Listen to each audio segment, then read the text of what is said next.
Avec nous ce soir, Ramata Maïga Coulibaly, qui est coordinatrice de l'AES, Confédération Diaspora France-Europe. Bonsoir et bienvenue.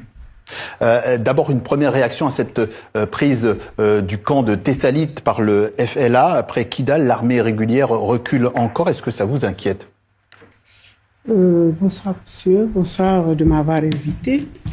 Je ne comprends pas parce que c'est toujours les médias extérieurs qui disent que nos villes sont prises par le GNIM et le FLA. Pendant ce temps, nous qui vivons la situation, nous savons que nos militaires, évidemment, comment dit-on, à Kidal, à un moment, il y a eu un repli tactique. Et aujourd'hui, c'est nos militaires qui sont à Kidal. Et là, Tessalit, c'est pareil. Voilà, donc... Nous n'avons pas les mêmes informations. Ben oui. Parce que là, nous avons des images qui montraient justement sur Tessalit. Ben oui, et les images, vous les détenez comment? De qui? D'où?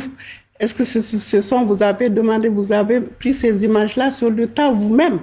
C'est ce que je ne sais pas. De ça, on se pose la question parce que des fois, on est vraiment dérouté par ces images qui nous viennent de je ne sais pas d'où.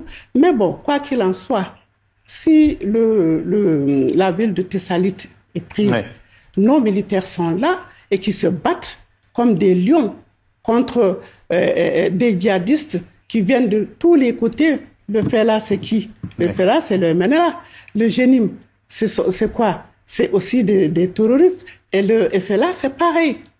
Madame Coulibaly, en tout cas, nous vérifions toutes les images que nous diffusons à l'antenne, et ça, il faut aussi que ce soit dit. Les rebelles, en fait, ils appellent à une transition pacifique du pouvoir. Est-ce que vous y croyez? Une transition, c'est les rebelles qui vont appeler une transition pacifique. Mais la transition, elle est pacifique. Dans la mesure où le gouvernement du Mali a eu à organiser combien de rencontres? Il y a eu les assises où le gouvernement a tendu la main à tous ces groupes armés qui sont des terroristes, qui ont pris des armes contre leur pays, s'ils disent que c'est leur pays.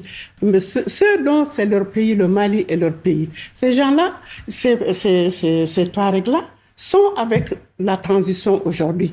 Ils sont dans le CNT, ils sont ministres, mais ceux qui restent avec les armes et qui ne se reconnaissent pas dans l'État malien, pour nous, ce sont des terroristes. Alors, les armes, vous le dites effectivement, il y a des prises des armes, on parle de militaires. Est-ce qu'on ne vit pas un peu aussi l'échec de cette logique militaire? Est-ce que, je pose la question autrement, est-ce qu'il faudrait peut-être revenir à un gouvernement civil? Monsieur, le gouvernement, il est civil. Le gouvernement, pourquoi vous parlez de gouvernement civil? Au jour d'aujourd'hui, nous avons... mais il est dirigé principalement par des militaires. Oui. Donc, il y a aussi des civils, mais là n'est pas la question. Les militaires les militaires qui nous dirigent aujourd'hui, ce sont aussi des enfants du Mali. Avant d'être militaires... Mais pour vous, il n'y a pas de différence entre un gouvernement militaire et un gouvernement civil, que ce soit des civils ou des militaires? Le gouvernement civil qui était là depuis les indépendances, après le gouvernement de notre premier président Modibo Keïta, qu'est-ce qu'on a eu? On a eu des civils qui étaient au pouvoir. Est-ce que ces civils-là ont empêché qu'il y ait cette rébellion? Depuis combien? Mais la question inverse se pose aussi est-ce que le gouvernement militaire a réussi lui aussi?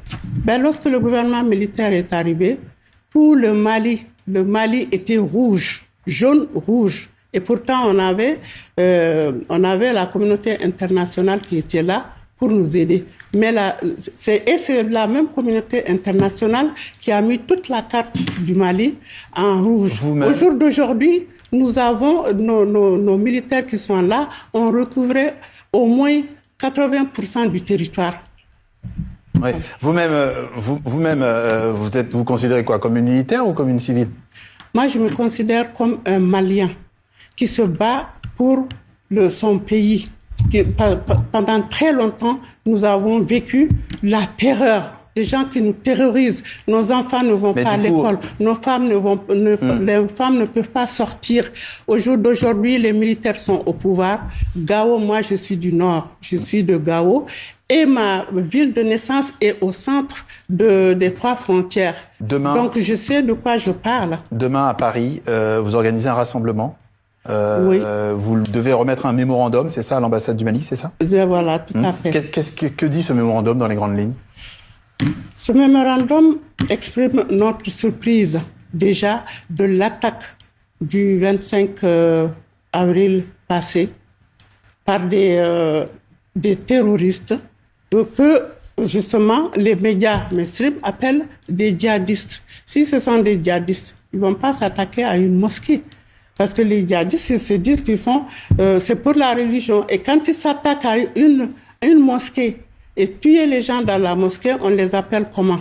Donc ça nous a surpris. Oui. Mais ceci étant, il faut savoir que on est aguerris. Nous, ça fait des années qu'on est dans cette terreur, qu'on est dans cette agression. Et comment, Madame Coulibaly, on sort finalement de cette crise? On peut parler par exemple des voisins, le Niger, le Burkina. Il n'y a pas eu beaucoup de soutien. Enfin, en tout cas, on n'en a pas vu. Comment on sort de la crise?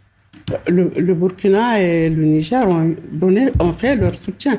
Il y a eu je ne sais pas où vous ne les avez pas vus, mais l'AES constitue 15 000 hommes qui sont sur le front et qui se battent aux côtés des... On ne les a pas vus intervenir sur le terrain, sur les dernières attaques? Ben, peut-être que vous ne les avez pas vus, mais en tout cas, nous, les Maliens, de l'intérieur comme de l'extérieur, nous les sentons que l'AES est là, soudée, et comme voilà, la charte de l'AES le dit.